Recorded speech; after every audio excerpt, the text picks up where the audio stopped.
When Piers Morgan looked straight into Meghan Markle's eyes and delivered the harsh truths no former royal member would ever want to hear, Meghan's reaction created one of the most embarrassing moments in live television history. What started as a routine interview quickly spiraled into a verbal battlefield that left viewers worldwide speechless and Meghan scrambling for an exit strategy. The stage was set for what many thought would be another carefully orchestrated media appearance. The studio lights gleamed bright against the polished desk of Good Morning Britain, and the familiar red and blue graphics flashed across multiple screens. Piers Morgan sat confidently in his chair, shuffling through his notes with that trademark smirk that had made him both beloved and despised by millions. He adjusted his tie, glanced at the teleprompter, and prepared for what he believed would be just another Tuesday morning interview. But this wasn't going to be just another interview. This was going to be a reckoning. Meghan Markle walked onto the set wearing a perfectly tailored cream-colored blazer over a silk blouse, her hair styled in loose waves that caught the studio lights just right. She moved with the practiced grace of someone who had spent years in front of cameras,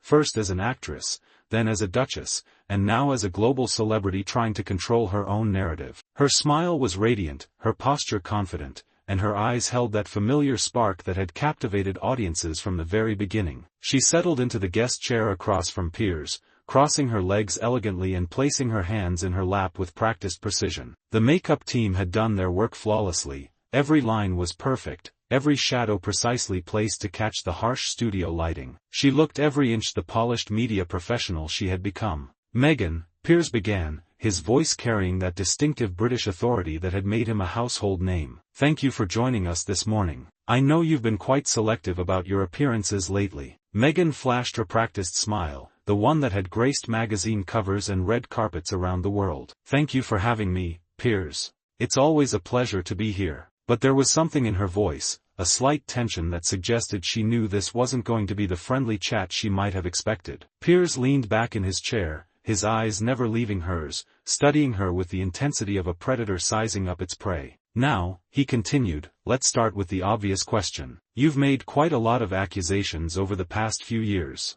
Racism, lack of support, feeling trapped. These are serious allegations against one of the world's most respected institutions. Do you stand by every word you've said?" The question hung in the air like a challenge thrown down at dawn. Meghan's smile flickered for just a moment, so briefly that most viewers probably missed it, but Piers caught it. He always caught the tells. "I stand by my truth," she replied carefully, her American accent crisp and clear. "I've spoken about my experiences honestly and authentically." Piers nodded slowly, making a show of consulting his notes. "Your truth. That's an interesting phrase, isn't it? As if there are multiple versions of truth, multiple realities we can choose from depending on which suits our narrative best." The temperature in the studio seemed to drop several degrees. Meghan's posture stiffened slightly, though she maintained her composure. "I'm not sure what you're implying, Piers." "Oh, I'm not implying anything," he said with that razor-sharp smile. "I'm stating quite clearly that your version of events seems to change depending on who's asking the questions and what you're hoping to achieve." The camera zoomed in on Meghan's face, catching the subtle tightening around her eyes, the way her jaw clenched almost imperceptibly. This wasn't going according to her plan, and everyone in the studio could feel it. "I think that's unfair," she said, her voice taking on a slightly defensive edge. "I've been consistent in my experiences and my truth. Have you?" Piers leaned forward now, his elbows on the desk, his eyes boring into hers. "Because I've done some research, Meghan. Quite a lot of research, actually. And what I've found is fascinating." He picked up a tablet, swiping through it with theatrical precision. "Would you like to know what I discovered?" Meghan's hands tightened in her lap, her knuckles white against the cream fabric of her blazer. "I'm sure you're going to tell me regardless." "You're absolutely right," Piers said with obvious satisfaction. "I found a pattern, you see. A pattern of relationships that start wonderfully and end with accusations and blame. Your father, your half-sister, your former friends from the acting world, and now the royal family. The common denominator in all these broken relationships is you, Meghan." The studio fell silent except for the quiet hum of cameras and the distant sound of traffic outside. Even the production crew seemed to hold their breath as they watched this verbal evisceration unfold in real time. Meghan's composure finally began to crack. "That's incredibly hurtful and completely unfair. You don't know the circumstances of those relationships, don't I?" Piers pulled out a folder, thick with papers. "I know that your father, Thomas Markle, the man who raised you, supported your dreams, and paid for your education, was completely cut off after your wedding. No phone calls, no visits, no contact with his grandchildren. I know that your half-sister Samantha has been publicly begging for some acknowledgement from you for years.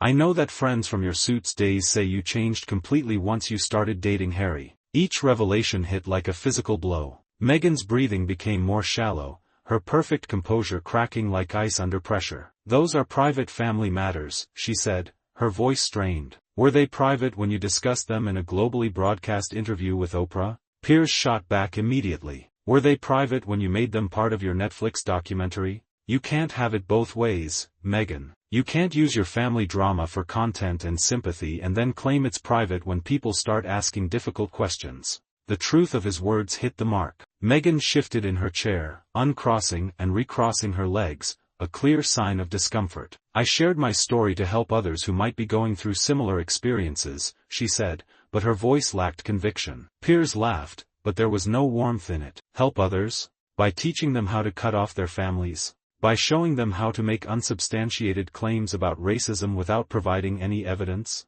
By demonstrating how to play the victim while living in a $14 million mansion? That's not what I did, Meghan protested, but her voice was getting higher, more strained. Isn't it? Piers was relentless now, sensing weakness. Let's talk about the racism allegations specifically. You claimed there were concerns about Archie's skin color, but when pressed for details, you said you couldn't say who made those comments. How convenient. You can level the most serious possible accusation against an entire institution, but you can't provide any specifics that might allow for a proper investigation or response. Meghan's hands were trembling slightly now. Those conversations were private. So private that you couldn't even tell Oprah who said what, but not so private that you couldn't use them to destroy the reputation of people who couldn't defend themselves. Piers's voice rose with indignation. Do you see how that looks to people watching at home? How it looks like a calculated attack designed to cause maximum damage while providing minimum accountability. The studio was electric with tension. Meghan looked around desperately, as if searching for an escape route or perhaps hoping for intervention from the production team. But there was none coming. This was live television, and Piers was just getting started. And then there's the mental health claims, he continued, showing no mercy. You said you were suicidal, that you begged for help and were denied. This is an incredibly serious allegation. But when people looked into it, they found that you had access to the best mental health professionals in the world. The royal family has resources that most people can only dream of. Are you telling us that with all that access, with all those resources, no one would help you? Tears began to form in Meghan's eyes, but Piers wasn't finished. Or is it possible, he said, his voice deadly quiet now, that you didn't like the help you were offered? That it wasn't the kind of validation and support you were looking for? That maybe the professionals suggested the problem wasn't entirely external? Stop, Meghan whispered, her voice barely audible. But Piers was like a shark sensing blood in the water. I'm not saying you didn't struggle. I'm not saying adjustment wasn't difficult. But I am saying that your response to those struggles was to burn down every bridge, destroy every relationship, and then play the victim when people called you out on it. Meghan stood up suddenly, her chair rolling backward. I don't have to listen to this.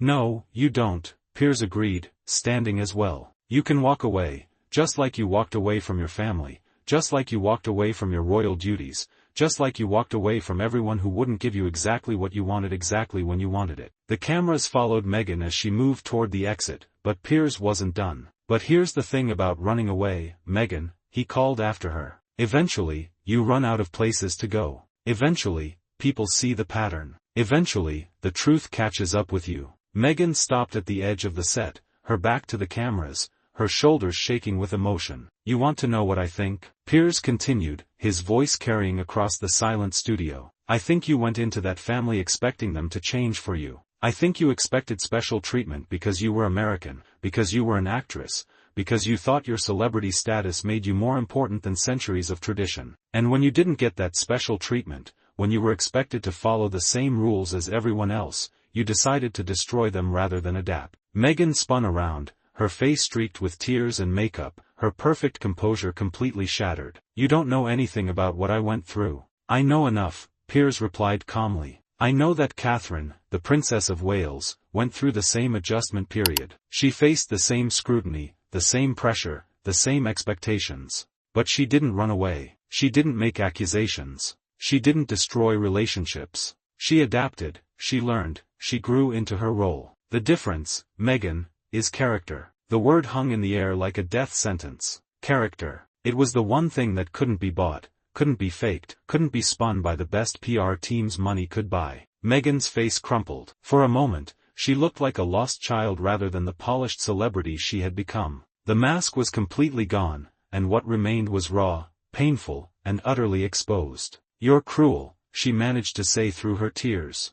"I'm honest," Piers corrected. "And sometimes honesty feels cruel, especially when you've been surrounding yourself with people who tell you only what you want to hear." The production team was signaling frantically for a commercial break, but Piers waved them off. This moment was too important, too revealing to interrupt. "Do you want to know what's really tragic about all this?" he asked, his voice softer now but no less cutting. "You had everything. You had a prince who loved you, a family willing to welcome you, a platform to do incredible good in the world, and the respect of millions of people. And you threw it all away because it wasn't enough, because you needed to be the center of attention, the victim, the hero of your own story." Meghan sank back into her chair, defeated. The fight had gone out of her completely. "I just wanted to be happy," she whispered. "No," Piers said firmly. "You wanted to be adored. You wanted to be celebrated. You wanted everyone else to change so you could be comfortable." Happiness? Real happiness comes from accepting responsibility, from growing,